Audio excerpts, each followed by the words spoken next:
Hello, everybody. Welcome to Pod Mavericks Mavs Party. My name is Kirk Henderson. I'm editor-in-chief over at MavsMoneyball.com. If you are joining me live directly from the other live show, I very much appreciate it. Josh and I just finished up recording. Thank you to some of our commenters who stuck around afterward to give me some thoughts about how I can better run both that show and this show, to the extent to where maybe I'll be starting to do just obscenely long live shows and we'll cut up the audio later. It's inside baseball, but I spend a fair amount of my time trying to figure out the best way to minimize the effort and maximize the work, because otherwise I just got to fit a lot in a given day. But the Dallas Mavericks just played what I sort of feel like might be the defining win to this point in the year. They were shorthanded, and they came out and beat a Los Angeles Lakers team that was riding quite the high. So I'd like to talk about what you guys would like to talk about. So if you have the ability to join the stream, go ahead and click that link. It's that StreamYard link that's pinned to the top of the comments. If you're listening on the audio version, some point Wednesday, Thursday, or Friday, you can come join this show too. We do it on YouTube. I know the barrier for entry is a little higher than the old Spotify Green Room, Spotify Live stuff, but I promise it's easy. You can do it from your phone. We've had some people join while they're out driving. It's always hilarious. We have a good time talking basketball, as I have a good friend of mine who talks about his personal touch grass movement, which is talking to people, not spending time yelling at one another on the internet, meaning Twitter and Reddit and Facebook, where you don't actually have like actual human interactions. When we lose, sometimes these can be more fun because we're all just like getting our takes off. But a win like tonight deserves to be celebrated by actual human beings. So let's go first to my man, Chris Haley, who might have been at the game. You never know with this guy. He travels like 4 hours to go to these games. What's up, buddy? I like that shirt. Nothing much. Thanks. Appreciate that. My wife was like, I wish you would have got me one of these. I wonder, I think my wife, I don't know this, but I think my wife for Christmas might have gotten me one of the gray pullovers that they wear on the bench. So yeah. I can look like a fucking Mavericks coach when I do these podcasts. So yeah. We'll see. I did go to two Mavs games actually a week and a half ago. It wasn't planned. We went to the Grizzlies game first, but that's what Luka was out. One of the worst games in history. I'm sorry. Desmond Bain. I'm glad we beat them. I guess last night, right? Yeah. So we wake up the next day, and I'm like, ooh, there's a Stars game at 1 p.m. Son's never been to one, so I took him to the Stars game, and then I'm looking at him like, I already knew that the Mavs were playing later that day, and then it showed that Luka was playing. I'm like, okay, we're already here, man. It's like, let's just go. So we went to two Mavs games and a Stars game. So that was my first, my son's first Stars game. So that was nice. Outstanding. Live hockey is fantastic. There's just This game tonight, I wouldn't say I was surprised, but dang, man. I mean, without Kyrie too, Luka can, play, getting double teamed all the time. It just casualed him. I mean, he can just break it. And Tim Hardaway Jr., I'm just waiting for him to fall off that cliff, man. Like with his production, he just keeps playing good. So, but honestly, I still want them to trade him like while his stock is high, because we're all waiting for him to kind of like go back to where he was last year. So what do you think about that? I mean, I know you were in the last show. Did you hear my sort of opinion that his ability to take what end up being pretty okay shots in terms of bailout shots and bad Mavericks possessions, where Luka will find him with 6 to 8 seconds left after a kind of a meandering possession where Luka's not able to do anything, and Tim just sort of willingly takes bad shots, and they go down for him because he's such a confident shooter. And I think he makes those I call it impulsive shots. It's just he's just dribbling. He's going to take the shot. He's just got that green light, and that's great. No, I mean, if he's hitting them, and he's hitting them this year. But the question becomes is if you move Hardaway, who becomes that green light specialist? because you got to have that guy in this Seth offense. Curry. I'm convinced. Seth Curry, because I mean, they both can't play defense anyway. Curry's so dang short, though, and I feel like he Yeah. has to work a lot harder to get his shot off. But if you could say that a quarter into the season that we would be a half game behind the second place, we would be, well, I think we're half a game above the Nuggets, the defending champions. Didn't see Minnesota, being this good to be in the first spot. But, it's a long season, but dang, I'll take it. And especially with having several games with Kyrie being out. Yeah. Thank God it's just a bone bruise. I mean, I don't really know how long. I think I might have had an injury like that before. I mean, do you think maybe 2 weeks at the most? I have no idea. And what I am more content with wins like tonight buys you cushion. So he's got good, because I mean, I don't feel want to like rush him back. We're going into, we think that, okay, it's a scheduled loss, but then Luka ends up playing out of his mind. He's playing consistently good. Thank God we have Derek Lively. Oh, yes. I'm so glad we didn't convey that pick to the Knicks. I mean, last year was just it was bad. I mean, we all know this. It was torturing all year long. But if we got Derek Lively out of it, who knows? Maybe he's the piece. So I mean, I honestly think we could win a championship this year. We just got to do something at the trade deadline and get a backup center. We can't rely. I'm glad they didn't play Dwight Powell tonight. I just don't see why he's out there anymore at all. And I'm not gonna blame the whole Kyrie thing and that was an accident. But I'm okay with it. Like a Dwight Powell in case of emergencies only situation or against certain matchups, I think is fine. The Lakers are not a good matchup for him. But that the really bigger teams, Dwight Powell, everybody goes through him like tissue paper. I think you can steal minutes for him at certain matchups, but not tonight. It's just the volleyball slap thing he does, and just the getting hit all the time in the face. He's just not. I mean, he's athletic, but he's just not big, I guess. We got this is random as shit, but we got a little boy. My son's in second grade, and I help coach his YMCA team. We got this little boy who's playing basketball for the first time. And I always have to tell him, like, number one, be a goldfish. Don't worry about your mistakes. It's fine. And I said, number two, go try to rebound. So this week's the first game. And by trying to go in and rebound, he did the Dwight Powell thing where he just like flies recklessly into traffic, slamming into other children. And it absolutely killed me. I had a player like that too. I'm actually my son's starting his 6th season at the Y, and I had to tell the boy. I was like, I appreciate your effort. Please don't hurt anyone. Yeah, yeah. We won the 4th grade championship last year, but we're going to club league, a little bit better league this time around, and get some better competition. But with the Mavs and all, I couldn't be happier with what's going on right now. And then that's not even counting Kyrie's going to come back. There might be a trade coming down the line where we can. I like what Nico's doing, and actually, I talked to Nico and Michael Finley briefly at the game. It was the Thunder game on that Sunday. Awesome. They were only a few rows ahead of me, and I wanted to meet Michael Finley because I've been a Mavs fan since 2000. Finley is an all-time Mavs. I told him, I was like, I've been a Mavs fan since 2000. I respect you. You're one of my favorite all-time players. I shook his hand. And I saw Nico sitting right next to him, like, hey, good job this summer with getting Derek Lively and all the player movements. So it's kind of cool just chatting a little bit with them. But youth in the chat, do me a favor while we're in this. If you're under the age of like 25, go pull up Michael Finley's basketball reference page. Look at his 1998 to 2004 games played and minutes per game. It will make your brain explode. One year he played 83 regular season games. How? He got traded and played an extra one. That's Finley is a psychopath. I love him to pieces. He's my favorite. Yeah. Like it was the tail end of that 2000. It was a 99 to 2000 season where I think that they got really hot, but they still ended up missing the playoffs. But that was the start of something where the 2000 to 2001 season they were good, right? And then 01, 02 got really good. So. Well, man, thank you for getting us started. And I got a bunch of people waiting. So do you got any other takes we want to get to? I'm good. Yeah. Let's just keep up the win streak here. So thank you so much. All right. Man, I almost removed myself from my own podcast. That's how bad I am at this sometimes. All right, so I want to show you guys something. Then we're going to bring up Connor. We're going to bring who's next here on the mic. But I want to show you guys we're just going to watch this angle of the Luka Doncic pass, which you guys have probably all seen already. But because I kind of hop right into this, I miss some stuff sometimes.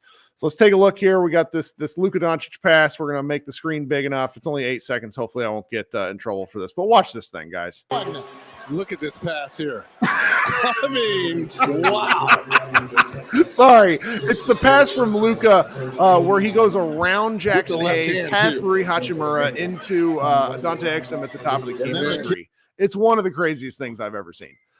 Thank God he hit that shot. All right, coming up next is Connor. Welcome to the show, Connor. What's going on tonight? What's going on, Kirk? First time, long time. Yes, I love first time callers. Guys, while we're speaking of this, if I don't recognize you down below, I'm going to bring you up first. So that's the rule on the show. We have a lot of regulars, but I want as many people in here who want to talk hoops. That pass had me yelling so loud I woke both my dogs up. So that was awesome. And my wife thought I hurt myself. I absolutely woke up the baby, and my wife was displeased. Yeah, I believe it. I got 3 things tonight. I wrote them down so I wouldn't forget them. But absolutely, let's hear it. One, the team defense looks pretty great down the stretch when it has to. Tonight, I thought Derek Lively looked great. Dante Exum looked great on ball defense. I was very happy to have Grant Williams back. He looked good as well. And then you have Luka will hit the ball away maybe once or twice, and then Tim is watching. But when it had to be, it was good tonight. Sorry, my dog was barking in the background. Good. That part is when you have to be good and then you show up anyway, is such an underrated part of when you're on a good basketball team. I loved it. I was so mentally prepared for a loss. Number one, because the Lakers have just hurt me so many times. And number two, like the second night of a back-to-back, like you traveled home. This was tough. The technical foul, then the kicked ball. Those weren't back-to-back, but the technical foul and then a kicked ball later. I was preparing for a loss as well. Yeah. I was pleasantly surprised. Yeah. Now, what's the next thing? I don't know what Jaden Hardy does here anymore. Not really sure what his role is. This one's hard because I thought with Josh out, and I think he's getting the opportunities because Josh is out, we would see some clarifying moments. And he had a really good game last night. Yeah, agreed. I thought he might have another good game tonight. But I found myself saying the thing I've said several times this year, which is just I think I'm done. I don't need more Jaden Hardy. I think he's just not big enough. Like there was the run at the end of the third quarter where he basically he took 3 shots and he missed all 3 of them. And he wasn't alone in being bad. So I'm not crushing him. No. He was kind of he's the person who you look at in that matchup because he took 2 elbow jumpers that were frankly bad shots. But number one, it's not like he could do anything else because Anthony Davis sort of blots out the sun. And number two, he doesn't really have the quickness to get anywhere else. So if his jumper isn't falling, he's just not that helpful. He's just a body. Yeah, like if he catches, they have to stop letting him play make. If he gets the ability to catch and shoot, if he gets the ability to cut and then make a dribble move off the bounce when he's already in motion, I think he's a lot more functional. But this crap where they let him, razzle dazzle, it doesn't do anything. It's painful to watch for me. Yeah, and with Tim back, I think they kind of overlap in terms of what you want him to do. You want him to be shooting more than you want him to be dribbling and trying to get past guys. And with Tim back and Tim shooting really well tonight, you just kind of go, I don't know, man. I don't know what you do here. Yeah. And then finally, it's just cool and fun to watch the Mavs play meaningful basketball against a good team and win. So it's a great take. That's all. It's just it's fun. Hope you come back. Thanks for joining us. Of course. Thanks for having me. All right. Coming up next, we have Brandon and his fantastic beard. I'm trying to grow mine out like his, but I don't think I can get quite the lushness. Brandon, what's up? You're on mute. You got to unmute yourself, dude. There we go. He sees it. No, see, it's the mute icon on your name. So click it in the box. You might be able to unmute it. I'll bring Brandon back up here in just a second. We're going to go to Micah next. Or is that? Oh, there we are. Yeah, you're back. Brandon. Oh, sorry about that. That's okay. Can you hear me now, Kirk? Yeah, no, we used to have snafus like this all the time in Spotify Green Room. Are you kidding? This is fine. Yeah. Hey, did you see the jersey that Cuban had on this tonight? Yes, my wife specifically asked if I could email him and ask him not to wear it again. I liked it, man. I was like, man, I got to get one. That was nice. You liked it? That's like, I think that's like an age thing where us older dudes are like, you know, I kind of like the football jersey, and then it's a taste thing. But as long, you know, if the Mavericks keep winning, he can wear that every game. Yeah, I was thinking about the 80, and then I figured out this kind of when they started. So I was like, I wonder why he got on 80. But man, Michael Finley, if you remember back in Phoenix, he would dunk on everybody. And he was actually in the dunk contest when he was younger. So he's one of those that the cartwheel dunk contest. Oh, say it again. The cartwheel, where he did the cartwheel right before Vince Carter did the most amazing dunk in history. Right before that, he's one. And look, Dallas had both of those. So those are the few guys in the dunk contest that ended up being good players and good dunkers. So that's kind of rare. Yeah. But you know what? I was thinking about Hardy, and you know, with the Mavs' talent, I think he could play himself out of the rotation, but I don't think he could play himself out of the lineup because Dallas is often, you know, injury prone team, and sometimes I think they have to mix it up a lot because they get run off the court by so many bad teams and good teams that I think that he would eventually find himself back in the lineup. But I think so too. I think he's young enough, and I just I want them to stop. They're giving him circumstances and situations to where you can see if he's developing and learning. And I just haven't seen enough to keep giving him this playmaking opportunity. Like, let the guy catch and shoot. Let the guy catch and drive. Stop making him the de facto point guard. It's not good. It seemed like, and I could be wrong, but it seemed like, you know, when Devin was younger, he was a terrible jump shooter. And it took him a while to kind of develop that. I mean, some people I don't know. Even Brunson, you think about it, Brunson wasn't a great three-point shooter. No. It took time for him. Hardy's shot is pretty, though. I like Hardy's shot. I don't like Hardy's passing because he's not precise. He doesn't always put it in the right places for guys. I think he sees the floor well enough, but if it ends up in an elbow jumper, it's not a shot I really care for this Mavericks offense. When it goes down, it looks great, and we're super excited about it. But against like the Lakers tonight, he was -13 in 25 minutes, and it's not his fault alone. But if he's going to be out there to make shots and he's not making shots, then there's no point. It just seems like, you know, his ceiling, the way it looks now, I don't know, but it seems like his ceiling is just like an off guard that's going to complement come in and do some cleanup minutes and complement a pretty good guard that, you know, can score. Can pass. But, you know, and just like I was looking at the roster, and right now I feel like trading would be more of a disservice than an actual benefit because trading guys on their upside without knowing how far Dallas can push it, you know, this season could actually do more harm than good because, I mean, even though it's early in the season, Dallas is seeing what they have. And keeping these guys around throughout the year could, you know, make it more beneficial in the future, like if somebody wanted to trade it and get one of the guys, as opposed to trying to highlight everybody by the end of, you know, the trade deadline and, you know, dumping what we can for the constant desire to play fantasy GM is really irresistible for a lot of folks.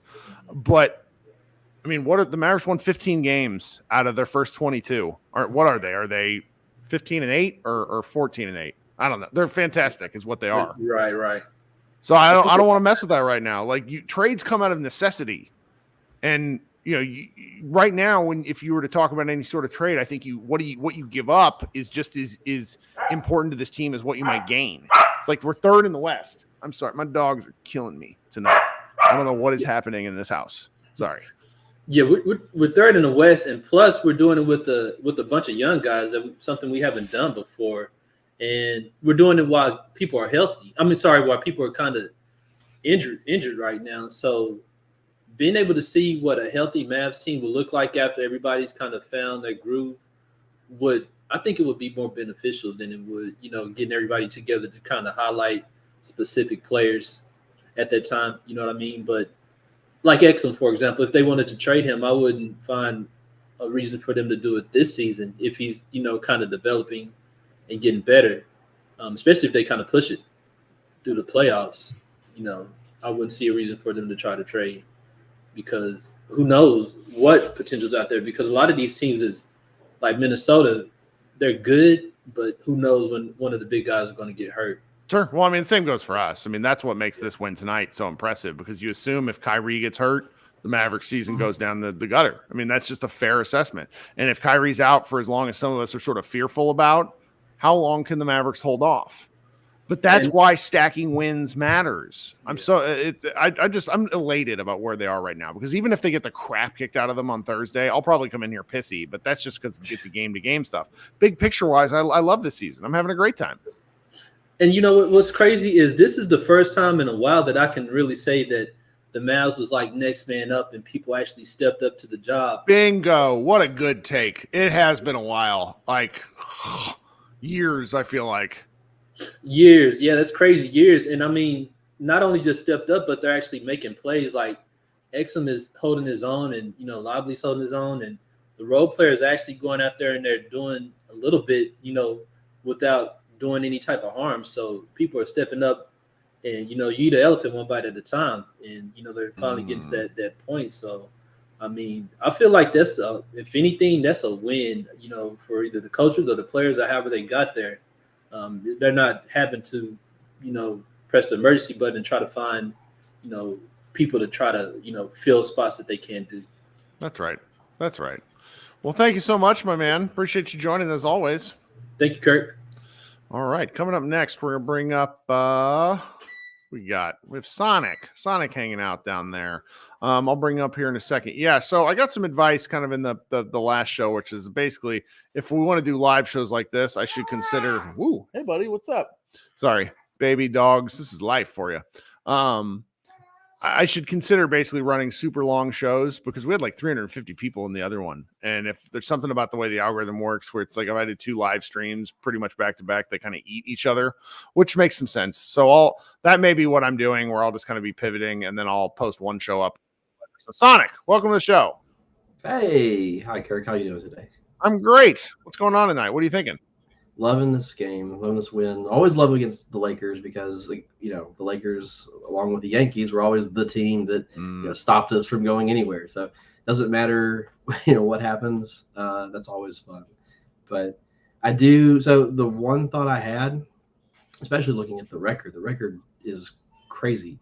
This time last year, and all the criticism that we heard going into this season was just how terrible and how much everyone wanted to get Jason Kidd out of here. But like, I mean, that's happened this year. Like I've kept my mouth shut because I don't really want to talk about him, but it's sure people get very frustrated with coaching very quickly these days. So the only reason I bring it up is because everybody, the narrative is always, you know, year 1 Jason Kidd great, year 2 Jason Kidd terrible. We've never seen year 3 Jason Kidd. What's that actually look like?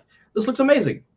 And you know, just want to give him some laurels. If you're going to criticize him when they're doing terrible and say, hey, that's a trend, year 2 is awful. Well, what if this is what year 3 would have looked like? You know, everything. Yeah, well, I think there's something to that. I also think there's a take earlier in the previous show. I think somebody said something along the lines of, like, the Mavericks are so injured that he doesn't have options. Yeah. And he kind of has to make these choices. And with a guy like Exum in particular, it's paying off. That's true. That is absolutely true. But like, they're good choices. I haven't heard a whole lot of complaints about like poor choices. If Jason Kidd's been brought up with any commentator anywhere, I've heard it's good in the rotations, good in timeouts, good in, like, he's just not making bad choices. I really like Nick Angsted's take on this, that coaching just in general, like, you have like maybe 5 to 3 coaches that actually can affect a game, and you have a couple like 5 to 7 coaches that can actively hurt games, and every other coach is just like, they're there and they don't really have any discernible impacts. In fact, there's some articles I've found that basically make some good arguments that out of timeout plays make no discernible difference on win percentage, or, you know, like in the big aggregate. So I'm like, Jason Kidd's just one of those guys. You know, he's not hurting us, anyway. But that's neither here nor there. I think this was amazing. I'm loving the start of the season. This has just been great. It is nice. And, you know, just stacking a win when the team is this hurt is going to stick with me for a while. And that's why, for me, I think this is like the game of the year. They need lot of things to go right. I mean, Josh Bowe pointed out they hit 21 of 43 threes. Like, that's hard to beat. I mean, the Mavericks have run up against that. But I would rather be lucky than good. I don't really. Yeah. It's just, and that's just that. I'm for it. I'm really delighted. So let me ask you this. I mean, you brought up a good point that Tim Hardaway Jr., the whole idea of trading him, we're getting to a point now where it's like if you do that, like, how do you replace what he loses? If you don't think that with some minor trades or no trades, you could actually win everything, actually win a championship, and you do trade him, wouldn't this be a good pivot point for future seasons to exchange his amazing scoring with the identity that they're trying to form, and exchanging that scoring for defense? Even if you get a worse scorer, filling that role with the kind of defender that you need to make up that scoring that he's giving you right now. Defense is very difficult for me because while it's what I actually understand about basketball more, at the NBA level, how that sort of connectivity of defense impacts everything else. Like, I harken back to the 2-wing combo in the 21-22 playoffs where the Mavericks made it to the Western Conference Finals. Like, revisionist history from some fans is like Reggie Bullock wasn't that good. Reggie Bullock ruled for about 3 solid months. Yeah. And so it's him and Dorian connecting at the right time made Dwight Powell playable. Right. Like, it's just, so it's like, what does one good defender do to a lineup? And I can see why that's interesting to people. I'm very reluctant on that because if you're going to be right about this, you need to be like very, very sure. And that's where the risk comes for me. Does that make sense? It does. But if you're doing like a risk reward kind of comparison, like if you keep him and you're still not assuming that this is a championship year, how is he going to help you get to that championship in 2-3 years, right? Are you? Yeah. No, that's fair. So that and that's kind of the preaching point has been, we need a wing. We need that size, and we need defense more than the scoring. The scoring is kind of there. And I know we're kind of poo-pooing on Jaden Hardy right now, but I mean, honestly, isn't that kind of the space that Jaden Hardy needs? He needs that time, and he's raw. He's not doing super great now, but maybe it's just he needs the room to grow, and Tim's taking it up in a way that is helping us win right now. But if we could exchange that for a really good wing defender, someone that has more size, like let's just say, like, just straight up trade, if we just swapped Tim Hardaway for Dorian Finney-Smith, or don't have like good ideas like where in that mid-range would defenders we could do. But what in the long term, how would that help? And would that be a better move to help us to a championship versus keeping Tim? If it's a guy that you can keep longer, I think that's that's something you have to stare at really hard, because you're right. Tim Hardaway's older. But yeah, that's a really interesting hypothetical. I'll have to think on that one. Okay. Well, that's all. I didn't really have any other major thoughts. Great win. Thank you so much for joining. Appreciate you. I hope you come back. Yeah. All right. Talk soon. All right. Coming up next, I see another new face in the chat down there below. We're going to go to Mr. Green. And I hope my regulars will forgive me for letting folks jump the line, but I want people to come back to this. This is fun whenever we talk basketball. Mr. Green, how we doing? I'm good, Kirk. Welcome. Another Australian guest 2 nights in a row, or I'm sorry, I'm assuming you're in Australia. Where I was feeling like I was letting the team down, mate. So I thought I'd better get my shit together and get on here. Well, I appreciate you. Thanks for joining. My first YouTube. It's quite a few times, and expressed my disgust after a few losses, which I know you love. You love that. I do. Content. I do. That's the whole point, because one of the things that I've lived on the internet for a significant portion of my adult life, which is a weird thing to say, but people get so nasty when they're not talking to another person, and it's like, it's just basketball. Like let's get our feelings out without like taking it out on another human being. So, all right, what's going on? What are you thinking? Well, mate, look, I got to stick up for me, man, Dante. I made some pretty bold calls before the Olympics to say that, there's a very good chance he's going to outplay Josh. A lot of people who obviously haven't watched Dante play in the Australian team, and you've said it a few times, Kirk, he does control the ball when he's on the court. I can't believe the Mavs are rolling with it. I can't believe they're letting him have the ball. Mate, he's not making a lot of mistakes. The last 3 games have been ridiculous. You know, his impact is huge. But I'll tell you what I said yesterday. He's given me a lot of Dinwiddie vibes. He's the poor man's Dinwiddie. You know, Dinwiddie was on a $24, $22 million contract. We got Dante for peanuts. He's doing a lot of the same stuff that Dinwiddie was doing, except I think he's, how would you put it? He's not looking to score as much, and he really puts his focus on the point of attack defense. And, man, we have been missing that since I've been watching. Since I've been watching the Mavs, Luka's second season. He's bringing a lot to the table, man, and his shooting tonight was fucking ridiculous. Absolutely ridiculous. Awesome. The shooting is almost its own conversation, but I loved what you had to say about the point of attack defense. I don't remember this many Mavericks strips and fast break layups in a 3-game stretch in my entire life. And it was Exum just sort of like picking pockets. Like, what in the world? I love it. More of that, please. You know what it is? It's his length, and it's the fact that because he's an older guy. And I can understand people like your last caller saying, you know, let's look at moving Tim on, get some youth in and all that. But man, you gotta know how to play defense. Dante is excellent at navigating screens, but he's got the length, Kirk. You know, the thing that I love so much about having Dinwiddie is, as much as Brunson was a great player, he's just too small, and it affects a lot when you're trying to clamp things up, and when things start to grind down, especially in the playoffs. Mate, that extra 2-inch reach on the arm is going to get you another possession. And when we signed Kyrie, I was stressed, and I was like, man, here we go again. You know, we've got the advantage with Luka being so tall, but now we're going to bring in like a 6'2", 6'3" guy in the backcourt, and it stressed me out, man. And I think that I don't know how you take Dante out of the starting lineup. I don't think you do. I don't know how you do it. I don't think you do. I think it's going to be absolutely hilarious at some point when the Mavericks have Luka Doncic and Kyrie Irving, each guy's on max to like sub-max contracts. Derek Lively on a rookie deal, Derek Jones on a minimum, and Dante Exum on a minimum. And then the Mavericks are the 3rd seed in the West. and look, you know, Derek Jones Jr. off the bench. I mean, his athleticism, his length as well.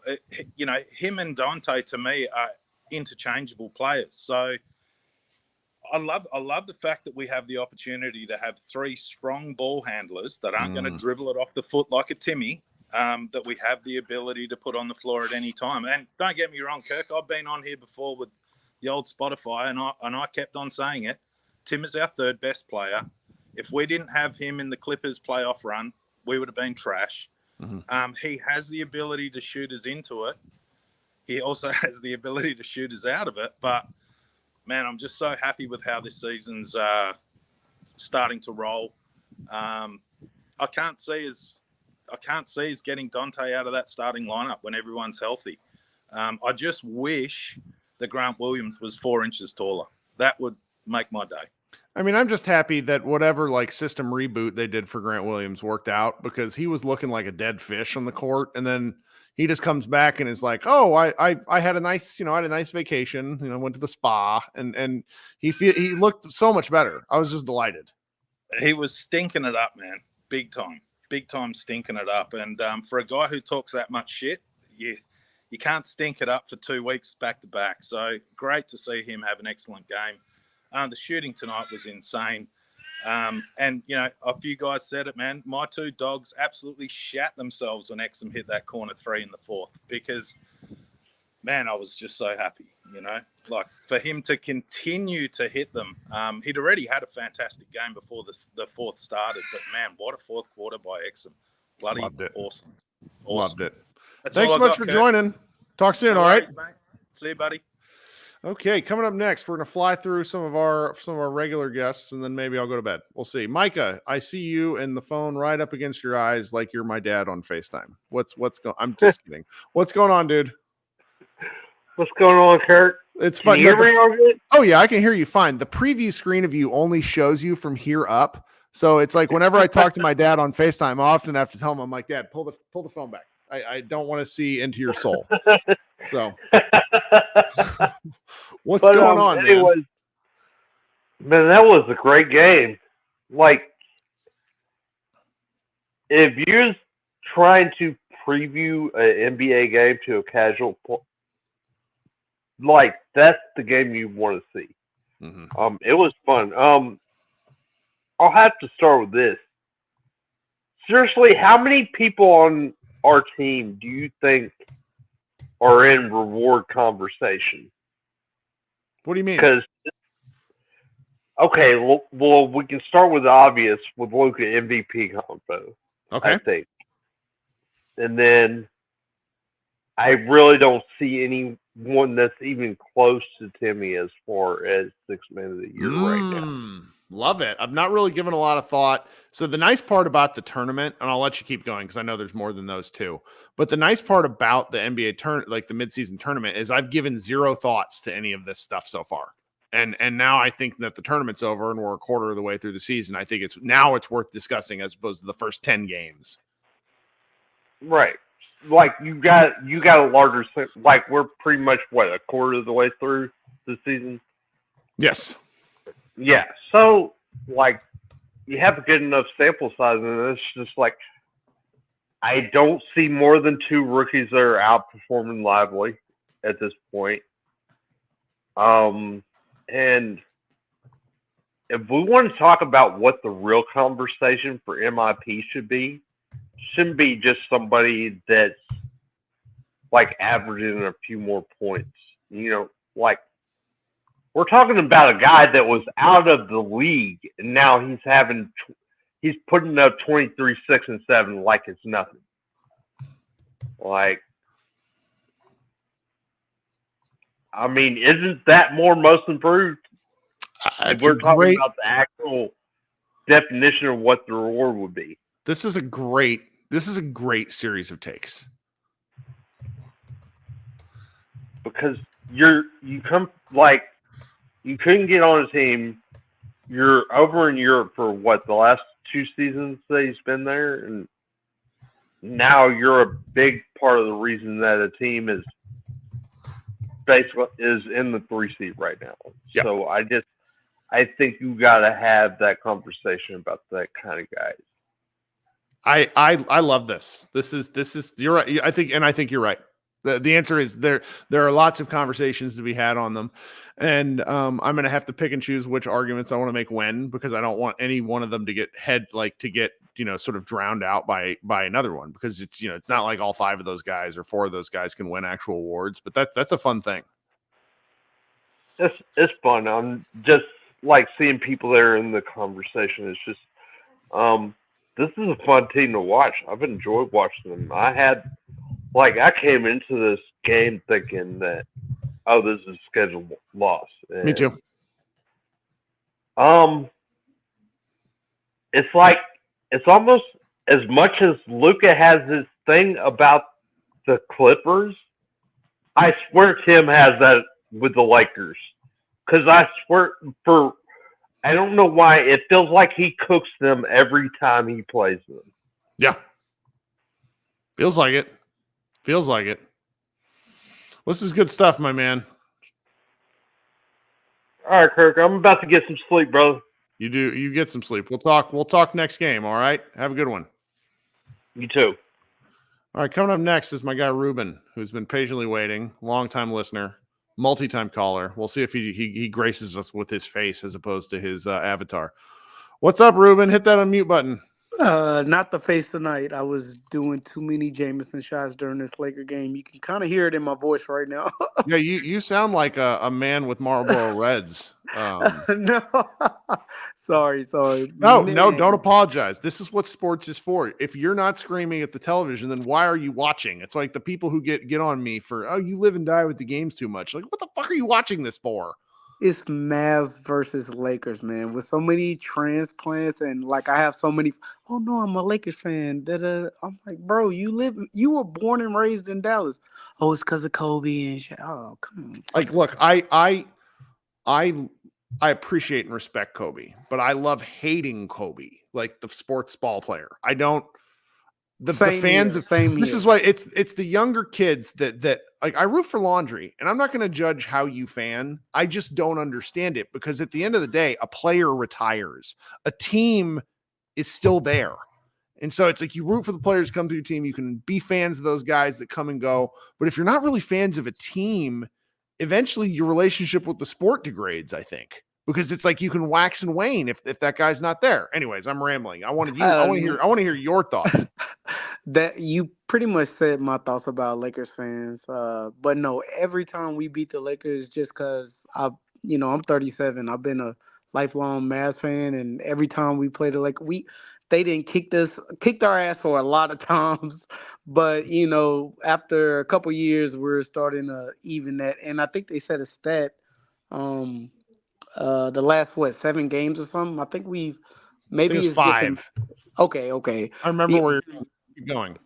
It still feels like a lot because it feels like every game we play them comes down, and I think he said it comes down to like 13 points. He said I was watching a TNT broadcast, and he was like the past 7 games or something.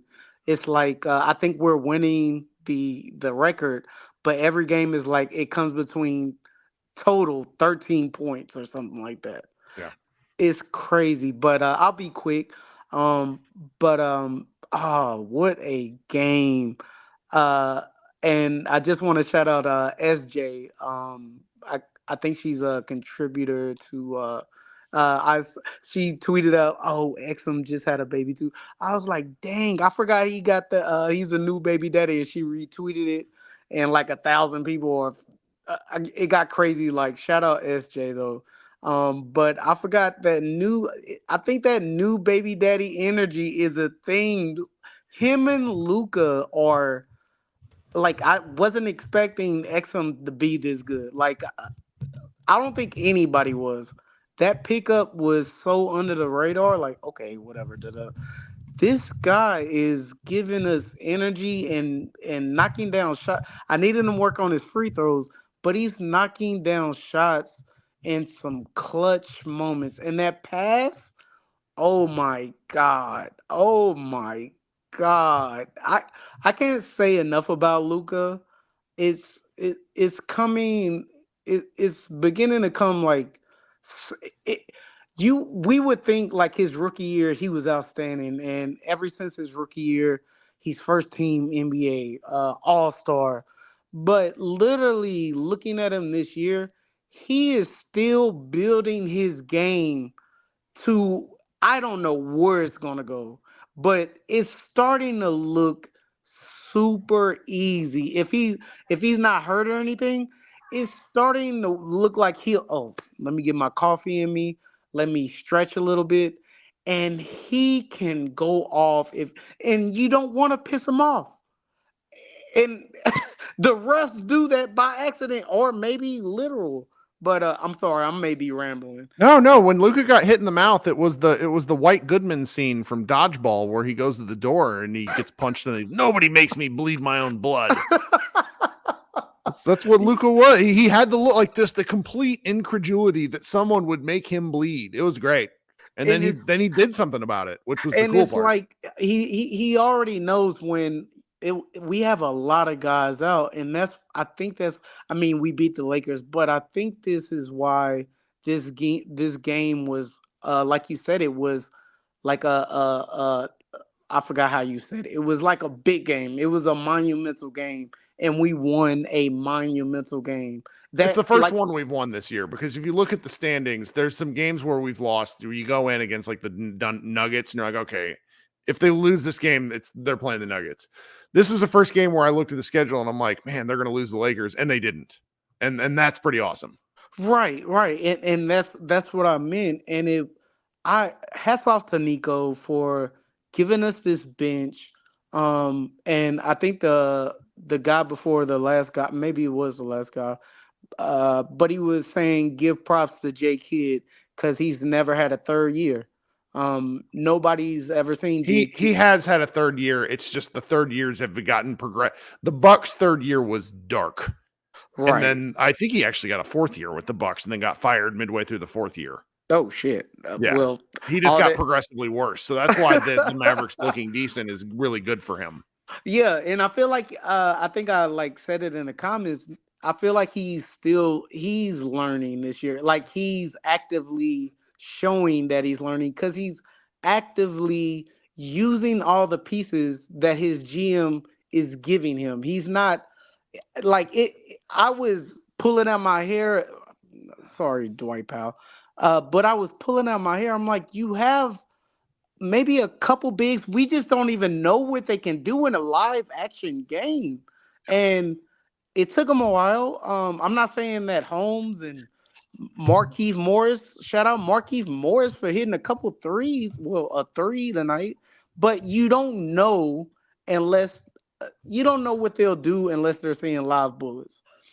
But I take my hat off to Nico just because I was a little skeptical about Lively, and maybe because all the Mavs podcasts I listen to, including yours and Josh, but it was like, oh, we shouldn't take this guy this high, and da da da. But if you go on the NBA's Instagram page right now, there are like three. Lively is almost becoming a household name. I don't know if the media guy for the NBA went to Duke, but they are showing Lively so much love. Like they are Maverick fans. I don't think they're Maverick I fans. think he's leading the league in field goal percentage. Like you can only ignore Lively in the Chet in the big man conversation for so long because what Chet is to me, Wemby's in third place. I don't care how many points he scores. They're on like a 37 game losing streak. So what Lively is doing and contributing to winning and what Chet is doing and contributing to winning is much more interesting. I'm sure Lively will be the better player one day because he's a 7'4" freak, but what Lively is doing right now is the kind of thing that it's more than anything I ever dreamed. And we're 23 games into his career or whatnot. And he's 19 years old doing this. Oh yeah. And they posted a video where LeBron was talking to him and they were like, game respects game. That just made my heart grow bigger than the Grinch's. But I'll try to be quick. I don't want to go on a tangent or anything. But the Lively, where we took him to get Omax was in this game.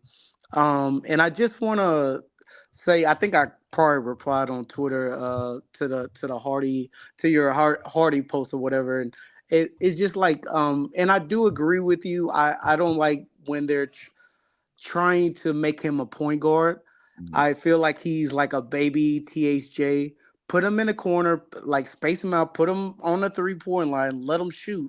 His shot is beautiful, but those last two possessions, when Lakers were going on that run, he was a little under pressure. Like, oh my God, I gotta let me go in here and get a midi or what he feels like is an easy shot. And I'm looking at him, I'm like, bro, your easy shot is from the 3-point line. You should have did a step back a couple times. I would have accepted that, not going where traffic is at and doing a midi and getting blocked. But I said that to say this. We have been wanting the Mavericks to use their draft picks, right? Yep. I like hear you all the time. They poo-poo the draft every year.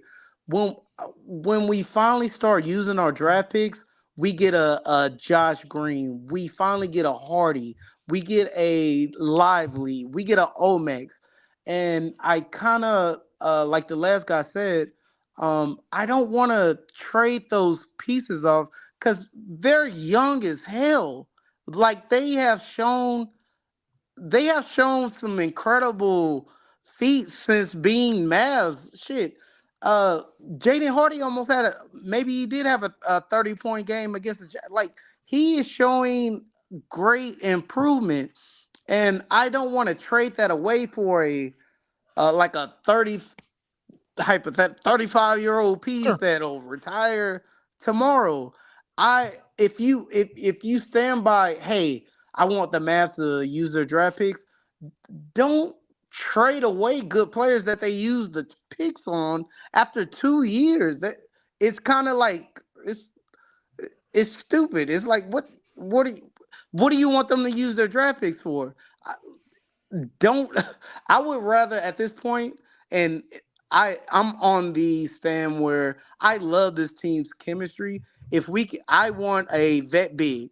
If we can trade Powell and our second rounders, I'm all for it. But I'm a little against trading Hardy, Josh, like young pieces to get what? And nobody can answer that. To get what?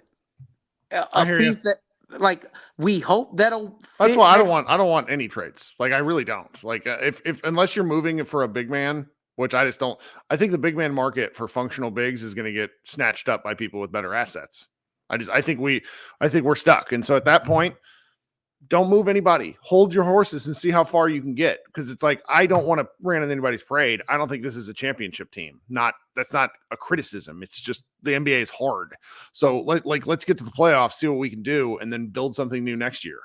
Right. And when you said a big man, what big man for other better assets though? Like literally, I really can't think of one. Capella, like I don't want to give up big assets for Capella. The Timberwolves are not getting up Rudy. I'm running out of big man. Vooch, they Yeah. might like we may can get Vooch, but I That don't dude think makes he's so like much money. yeah. It's not real, you know? I don't even want that. Yeah. I would want. So I'll get off with this. I would want a vet big for at top tier vet big, but for only 2 second rounders. If it's beyond that, I'm good. Let's go to the next team. There are big men that don't make that much money, and Nico has shown a tendency to be able to find reclamation. Last thing I have to give Exum, man, he's playing like he did with the Jazz before all his injuries. And the last guy said the MIP, uh, if he keeps at this rate, he deserves it. But I don't know if the NBA gives the MIP to somebody that wasn't in the league and now is in the league. That would be my question. If I went overseas but hey, I love where the Mavs are at. Don't piss Luka off. Shout out to Nico and Nico we trust. But yeah, let's try to keep our young pieces. Hardy doesn't see that much playing time, and that's probably why he, has lapses. But he is a baby, THJ. And last thing, THJ. I know is. What do you feel like? Do you think it's gonna fall through? Like THJ is on a high right now. Like he is balling, but do you think we should trade him while he's balling, or Nope. Keep him. no? Yeah, I think I'm on the same boat. I'm But gonna- thank you, Kurt. Hey, Thank you. You're the man, dude. Have a nice night. I saw your wife and baby have a little cameo. Shouts out to them. And let your dogs bark. We all have dogs. Hey, you don't gotta mute it. Look, no, it's awful. Like the dog barking is a riot. The baby crying is y'all just, I love that part because I think it's funny. Oh, man. All right, you be good. We'll talk soon. Okay, we're gonna go Krishna and then Brian. And Krishna, these guys have been waiting for a long time, so we're gonna. Well, is Krishna even there? I can't tell because his thing's going away. All right, we're gonna go Brian first, and then maybe Krishna will come back. What's up, Brian? Hit the unmute button. Was just about to do that. Hey man, how's it going? How's your night? Pretty good, pretty fun. This is a kind of throwback to 21-22 playoff run. Yeah, it's like good that vibes. back half of the season. Yeah. Oh yeah. Yeah, that whole run where it's like night after night, it's another fun thing. Like, part of it is my own personal life and stuff, but I don't really feel like I've hit much of a stride with this show, which is fine. Like, I do this for fun, but you want to build and got some good advice earlier tonight from the commenters on what it can do differently. Mavs won. There's good things to talk about that are different. So I'm kind of having a great time with this overall. I mean, I'm sure I'll be pissed as hell on Thursday if Rudy Gobert makes me mad at the world because he does something extremely French and makes me angry. So what are you gonna do? Yeah, they've got the likely defensive player of the year, and this is one of the 2 years that Rudy may win it. Where I'm like, No, he absolutely deserves it. That dude is kicking ass this year. So if he comes in here and he and Carl and they have Jaden McDaniels back now, if they just make things tough for us Thursday, I'll understand it. It's like you said, it's a matter of, you can be angry as a fan game to game, but keep the big picture in place. We'd still be 15-9 and in either third or fourth place in the West, so still in good standing, right? That's why you stack wins. Like, dude, getting 2 wins on a back-to-back and the second game being the Lakers, like, I couldn't have imagined that last season. I don't care about Jaden like having an off game because honestly, all I needed to see from Jaden was what he did in the Grizzlies game because he had been off all season long up to this point, and at a certain point, I was just like, I was throwing him in trade packages left and right. I was like, dude, I just need you to show me a flash. Show me that dude from last year is still there, and then we can still make something work. Because it wasn't that, I thought that his ceiling wasn't something suddenly, worth waiting on, or that I just thought he was a trash player. It's just like, dude, we hadn't seen your thing is hitting shots. We haven't seen you hit shots in a while. We need you to get hot. We need you to be confident. We need you to show that you can contribute in some way if your shot isn't falling. And he gave us all that in the Memphis game. And the shot wasn't there today, and there were some pretty bad minutes. But you know what? We got what we needed from him. If his development takes on an arc kind of like a Jordan Clarkson type, a more recently Kobe White. Dude, have you seen what Kobe White has been doing this season? Unbelievable. It's like, this is why anybody that really wants to give up anything for Zach LaVine, like I had one, I probably muted him on Twitter, but I had one guy being like, Kirk, we know you don't watch any actual basketball. That's why you can't talk about these other players. And it's like, look, do I watch as much as I used to? No, but I can tell you what's happening right now. And like LaVine, he's sitting down because they're going to try to move him to the Lakers. Like, that's what's going to happen. And then Kobe White is like, oh, well, I'm going to remind people that I got drafted and I'm in the NBA for a reason. And it's really spectacular. It took Kobe White 3 years until last year to even look like an NBA player. And this season, last 10 games, I think I was tweeting about this morning. He is something like 23, 5, and 5 on 50, 53, 89 shooting. Like, he's been amazing. And like, if that's kind of the arc that Jaden Hardy's career is going to take, where it's going to take him some time, because there are some moments where it just looks like he doesn't belong on the basketball court with some of these guys. Yeah. But when he's on and when he's rolling and when he's confident, he's making good decisions and being quick about what he's going to do with the ball. Like, he looks like one of the best players on the floor. And so if that's what it is going to be, like, we're talking year 3, year 4, really seeing the pop from him. I'm really tired. Who's the white guy Utah has that was on the Bulls and that I honestly didn't want? Utah? Yeah. I'm Finnish basketball player. Oh, Laurie. Yeah, Lauri Markkanen kind of had a similar path where it's like, no? This dude doesn't look like he's an NBA player. Well, I mean, NBA player, but like, he's a catch and shoot guy. And then all of a sudden it's like, oh, this is a guy who you can build around, who you can do things with. And progress is just not linear in the NBA. And I think that's a really important reminder. I think you're right about that.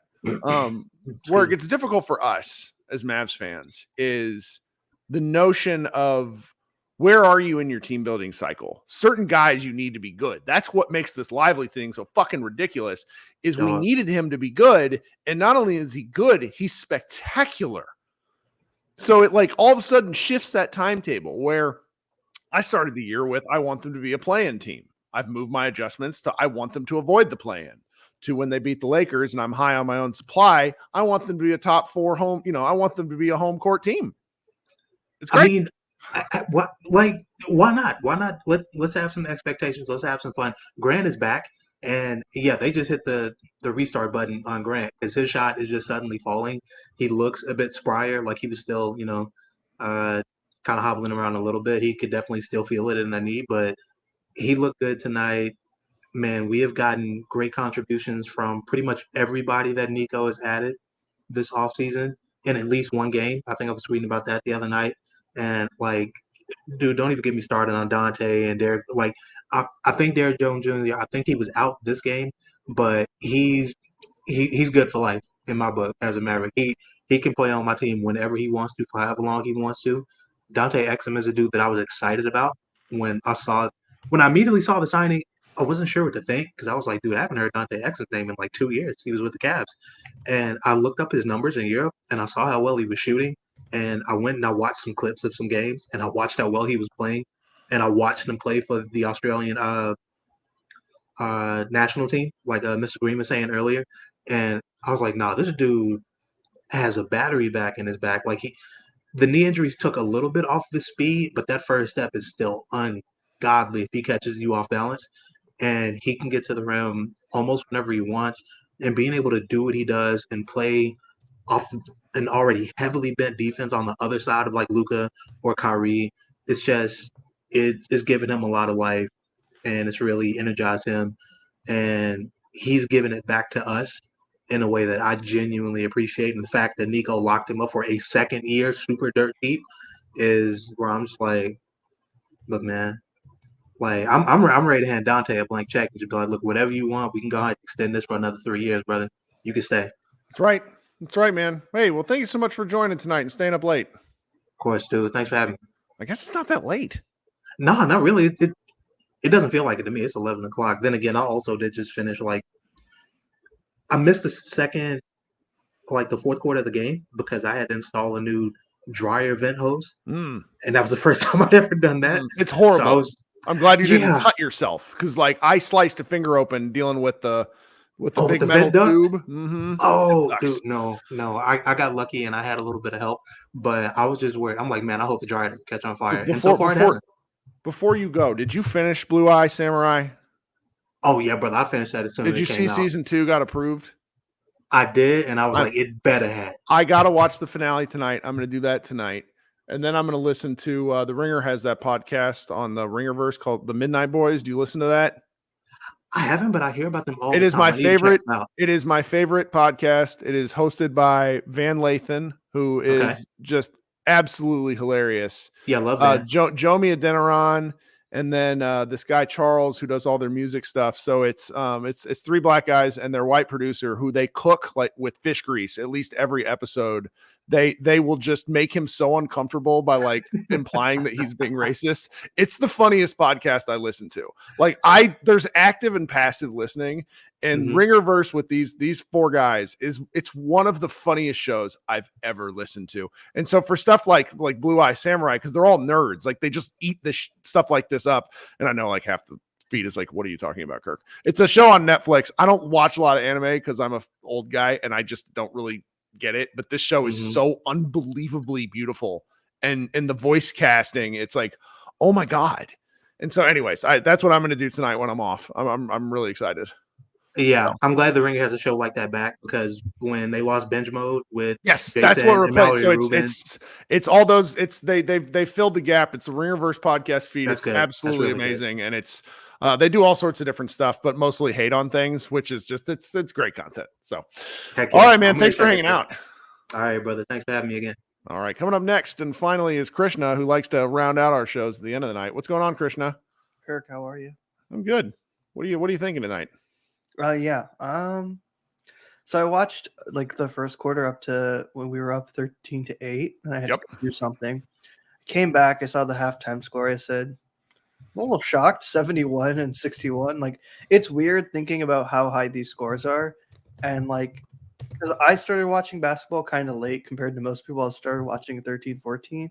But even then, you think about what a halftime score would have been. It would have been like, oh man, you get to 60 points. Man, that's a lead. And now it's like 60 points. Like, who cares? It's kind of insane. I'm not complaining about it. I just find it very funny. Yeah.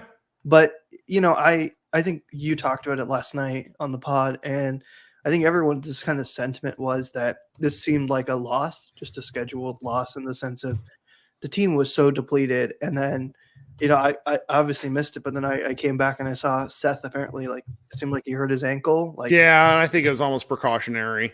I think so. I think it's the same with DJJ. Like, I think it's probably a precautionary thing too, because you were talking about it on the pod last night. It happened to me once. I was a freshman and I was playing with a bunch of 18-year-olds, like seniors, and then one dude just kneed me straight in the thigh. And oh boy, I could not walk for like a good 2-3 days, and it was horrible. It was people that have never had this happen, because this became a whole thing in the Mavs Moneyball Slack today. They're like, Kirk, what are you talking about? And I'm just like, it's really bad. Like, okay, because obviously they're athletes, right? So you think, oh, like it shouldn't hurt. But like when a guy who is much bigger than you does it, it hurts so much because you're just not for one, you're not expecting it. And two, you think, oh, I can walk it off, right? Like you get contact and you get a bump, but it's something you can't walk off. You just feel pain for like a few minutes, and you try walking it off, and you just feel worse. It's nuts. But so I was kind of precautious, right? I was like, okay, I still want to see the team give effort, but I'm not expecting a victory. And I mean, I feel like the same sentiment I had after the OKC game is that even though we lost that game, the thing I took away was the effort. And you played 3 bad teams, but the thing that was consistent is effort. And I feel like that is, you've talked about it so much, everyone's talked about it, I feel like that's the thing you control, is the effort you give in a game. And the fact that it's translated through these games through obviously various levels of teams, right? Like 3 teams that are not very good and 2 teams that are pretty good, right? One is a legitimate, 2 are both kind of legitimate contenders or want to contend. And I think the fact that is, even if you're this depleted, you're seeing guys give effort it's just a great sign. It's something that I hope continues as guys get healthier. And I think it will, right? I think it comes from Luka, and the fact that Luka is giving this effort. You just hope that, he doesn't tire out soon, but I also think this just kind of happens. Like every team has a stretch where there's just a ton of injuries, and the fact that you're seeing the team kind of respond positively is something I'm not sure I would have expected at all, especially last season. Last season, it felt like 1 or 2 injuries, and this team was definitely out. Which, of course, like that's how the teams were built. And so it's, this is, I think at the start of the year, we had a lot of conversations about, are there too many guys? Is there enough minutes to go around? In theory, no. But with how long a season is and how many injuries that happen, it's really something. I mean, yeah. And like you said, so many of them are so random. Like, look, the Dwight Powell thing, like, I think I said it, well, I didn't talk about it that night, but it was obviously just a bad decision making by Dwight, but it was a freak accident, right? That's what it was. It was a freak accident. You're not expecting that. Now, Kyrie already it seemed like he's been dealing with foot stuff, so that doesn't help. Then you have Josh with this elbow thing that seems habitual. Then you had Grant with his knee that seemed like it might have been a problem for, like, these things just come out of nowhere, right? Like it's one thing if everyone's getting the same type of injury, but guys are getting a few different injuries, and it just happens. And so, I think this is why I was a little bit more positive on the way the roster was built this season. Was it felt like, okay, I'd rather have too many people. Sure. Like, hey, we have way too many people to play, than go back to last season, even 22 at times, where you just go, I have no idea who we are going to play off the bench. Like, you look at the Suns right now. It's why I was never super high on the Suns, because I feel like all the depth pieces the Suns have, they're very good if they're your 11th to 15th man roster pieces. I think that's right. Asking them to be your 4th to 15th all the way there, it's too much. And it's not, it's the whole thing I talked about last season, the season before. You're asking guys to play roles and give you more production than I think it's unnecessary to. And I feel like now guys are you're asking them to do more, but I don't think you're not asking them to do this for like 2-3 months. You're asking them to do this in a few game stretches or here and there. And I think that's what makes me more positive about it, is you're seeing guys step up in the moments that they have to. Obviously tonight, THJ, like crazy game from it. Like it's obviously, I get all the frustrations, and I remember in the offseason you talk about, oh, you want to get him or Buddy Hield, but we like to think adding players is like adding, it's like on 2K where you just put the player in, the chemistry is fixed, and like it's just a puzzle piece. But the reality is players have to be comfortable in a situation playing with other people, and it doesn't work like that. And something that we underrate, I think, oftentimes is the inbuilt chemistry players have just from being here for a long time. Yeah. And you see that with Tim. Like, do I get frustrated sometimes when he does really crazy stuff? Of course, everyone does. I'm not saying that, but you see his value a lot more in games like this when you need him to. And obviously for Dante, this is awesome, right? Dante is kind of like I think it was Jay Easkies. I don't know if you retweeted it or someone did, where you wish there was a comeback player of the year award, because that's exemplary of it, right? I mean, the number 5 overall pick, there was a reason for that. He clearly has talent, and sometimes it just doesn't work out, but credit to him. And honestly, credit to Nico or Dennis Ellis. That's right, Dennis Lindsay. Dennis Lindsay, yes, to whoever it was, to bring him in and give him a chance, like a decent contract, 2 years. Like people look at it and say, oh, like that's a weird swing, but you know what? You take a swing. Who cares? At that point in the roster, take swings on people. Like you just need to give talent a chance, and he clearly has talent. He clearly works hard, and you know what? Give him credit. Yeah, just a really, really great game. People will say like, oh, the shooting variance, but I also feel like the past 3 games, the Mavs just haven't been shooting well from 3, which was such a weird thing to think about, but it happens. And there was a stat they pointed out. I think the Mavs like role players, I think shoot like 32% on 3, which is like 2 or 3 percentage points better than most other teams. And so obviously it's going to vary, right? The 3-point shot is not really consistent, but yeah, just really, really, really great stuff from the team. I'm excited. I was happy. And everyone's going to talk about the same things. I think Hardy, it's my opinion, right? And you've talked about it, just that the development cycle for players is so different. It's so different. And I agree with you. I never felt like Hardy was ever going to be this superstar. I don't think anyone was expecting that. And I never felt like he was ever going to fill the THJ role. But I think that giving him the minutes and the opportunity to do so in the right spaces is more important. The same thing with Omax and all these other players. I think we look at Lively and he's such an outlier in everything. Like they put up a board of like where he ranks in all the rookies, and he's like first in field goal percentage and third in rebounds and then third in this and then third in, it's like that's like an outlier. And then you consider who the other 2 rookies are. One of them is playing on a horrific team in the Spurs. Another one is playing on a absolutely ridiculously talent-loaded roster in OKC. So the fact that he's doing this stuff, it's an outlier. And so it's why I feel like the patience that the team is having currently, it seems like it's having, like, we don't know. Obviously, the team could make a trade. I feel like is a bit smarter in just terms of, I don't think that a trade is necessarily a bad thing, but you've talked about it and so many people have. The trade that we necessarily want isn't the trade that might be the fix, right? Like I can't remember the sentiment around the Aaron Gordon trade, but I don't know how many players or how many people would have looked at that trade at the time and said, oh, this is a guy who's going to, help turn this team into a championship team. And, I think it was 2-3 years ago, like you just don't know what the future prospects of a team are. And, I feel like I've mentioned this before. It feels like now this is roster building that should have happened in Luka's second season, which is frustrating that it's happening now, but it's better that it's happening now rather than never, which I think is a positive. But ultimately it is what it is. It's a positive win. Hopefully, the guys get rested. And who do we play? We play Minnesota on Thursday, right? Oh, that's going to be brutal. Yep. It's going to be absolutely brutal. Well, let's get some rest. We'll talk soon. All right, man? Yeah. Take care, Kirk. All right. We got one more caller. This isn't my old thing. I'm never gonna break like referring to things on like the green room element. We have Harold who joined late. Harold, what's up, man? Welcome to the show. Can you hear me? I can. Thanks for joining. What's going on tonight? What are you thinking? Something that someone said earlier just kind of like struck me, and I just felt compelled to call in.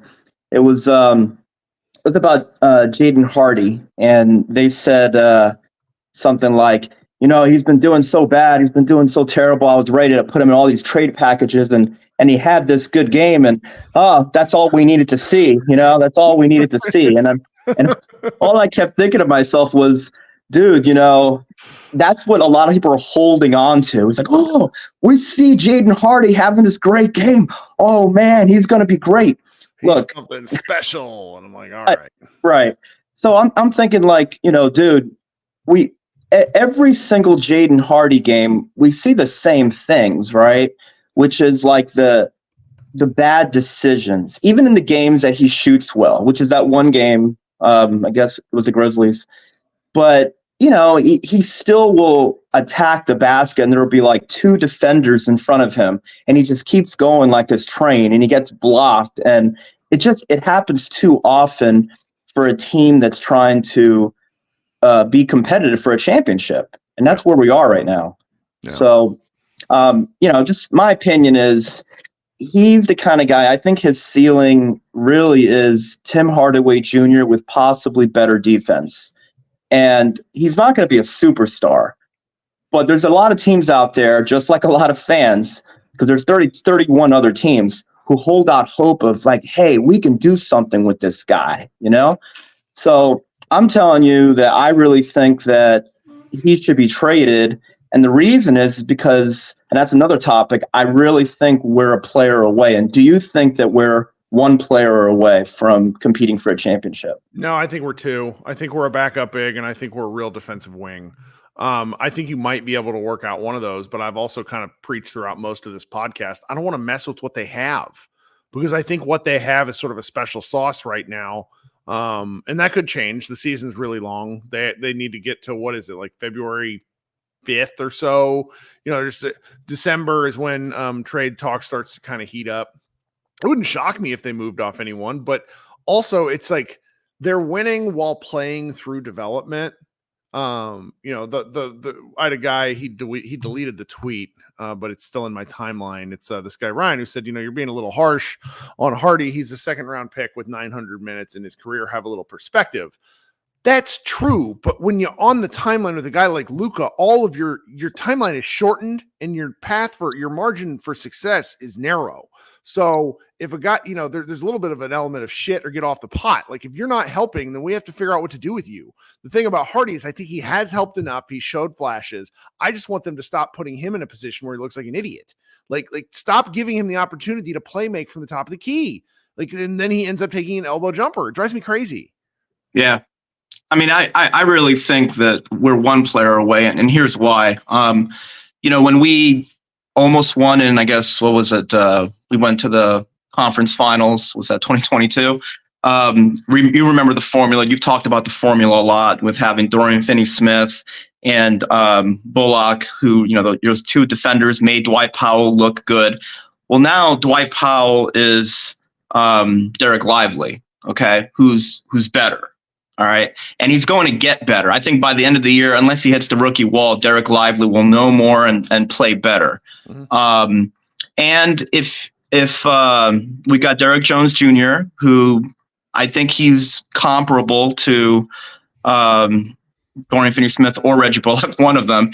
And if we get another really good defender, I think if you have like Mikal Bridges over there, somebody like that, or Anunoby, who's better than either Dorian Finney-Smith or Reggie Bullock were, I think we'll have a better team than we had then. And with the West right now not, you know, being all that great, and we're currently third. Not saying we can maintain that, but I think we'll still be competing somewhere between third and fifth at this point. But with a player like that, I think we can definitely be like first or second and compete for a championship. So, you know, it's not for sure. It isn't like, it's not one of those things where we'll be like, oh, we're going all the way, baby. That's it. But I think we'll definitely be contending. We have a superstar player like Luka, and I really think it's time to go for it. And as far as the backup center, I think a backup center is easier to get. The great wing that we really are trying to get is going to be the difficult one, and the one that's going to potentially hurt. And a lot of Mav fans, I think, need to be prepared to lose some people that they've become attached to, like Hardy and Green and a couple of draft picks possibly. But I just think it's time to go for it. Love it. Love the heat. Thanks so much, Harold. Talk to you soon. All right, brother. Take care. All right. Great show. Longest show we've had in a while. A lot of fun. Tell your friends, tell your family, make them all join. Love you guys. Everybody be good. We'll be back. Actually, I won't be back on Thursday. Josh will be doing everything.